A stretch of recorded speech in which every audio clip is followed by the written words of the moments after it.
গোলাপ বাগানের গোলাপ কাটার খোঁচা লাগলো রাজ্যের সমাজ কল্যাণ এবং সমাজ শিক্ষা দপ্তরের মন্ত্রী বিজিতা নাথের। রোজভ্যালি আর্থিক কেলেঙ্কারি কাণ্ডে মন্ত্রী বিজিতা নাথকে জেরা করবে সিবিআই। আগামী 29 জুন বিজিতা নাথের সরকারি আবাসে তাকে জেরা করা হবে। নোটিশ পাঠিয়ে দিয়েছে সিবিআই। মন্ত্রী বিজিতা নাথকে সিবিআই নোটিশ জারি করার সাথে সাথেই মেলার মাঠ থেকে মহাকরণ শুরু হয়ে গেছে ভূকম্পন। অষ্টম বামফ্রন্ট সরকার গড়ার স্বপ্ন ভুলে মেলার মাঠের এমন অবস্থা, চাচা আপন প্রাণ বাঁচা। রোজভ্যালি চিটফান্ড কেলেঙ্কারির ঘটনার তদন্তে সিবিআই এর আতশ কাজ এবার বাম শাসিত ত্রিপুরায়। তদন্ত প্রক্রিয়া সিবিআই শুরু। আর প্রথম পর্যায়ে একেবারে রাজ্য মন্ত্রিসভার সদস্যা, রাজ্যের সমাজ কল্যাণ ও সমাজ শিক্ষা দপ্তরের মন্ত্রী বিজিতা নাথকে জেরা করার নোটিশ দিয়েছে সিবিআই। আগামী 29 জুন সিবিআই এর একটি প্রতিনিধি দল মন্ত্রী বিজিতা নাথকে তার সরকারি আবাসে রোজভ্যালি চিটফান্ড কেলেঙ্কারিতে জিজ্ঞাসাবাদ করতে রাজ্যে আসছে।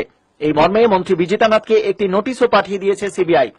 সিবিআই সূত্রে খবর, বিজিতা নাথকে জেরা করার সম্ভাব্য প্রশ্নমালা তৈরি করা হয়ে গিয়েছে।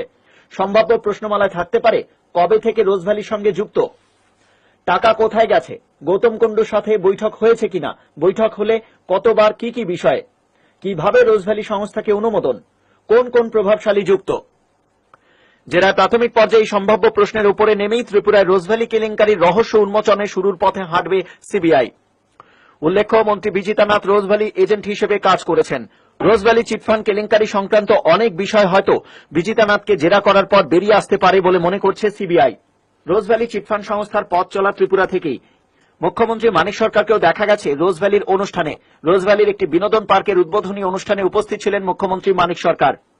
এ রাজ্যে রোজভ্যালির ব্যবসা ফুলে ফেপে ওঠে রাজ্যের বাম সরকারের সৌজন্যে। এই অভিযোগে বিরোধীরা বহুবার সুর চড়িয়েছে, দাবি তুলেছিল পশ্চিমবঙ্গ, ওড়িশায় রোজভ্যালি চিটফান্ড সংস্থার আর্থিক কেলেঙ্কারিতে সিবিআই তদন্ত হলে ত্রিপুরায় নয় কেন।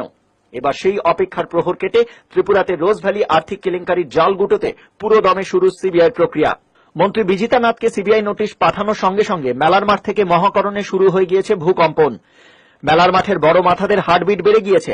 অষ্টম বামফ্রন্ট সরকার গড়ার স্বপ্ন ছেড়ে এখন গোলাপ বাগানের গোলাপ কাটায় বিদ্ধ হবার আতঙ্ক তাড়া করে বেড়াচ্ছে মেলার মাঠের অন্দরে, মনে করছে রাজনৈতিক মহল।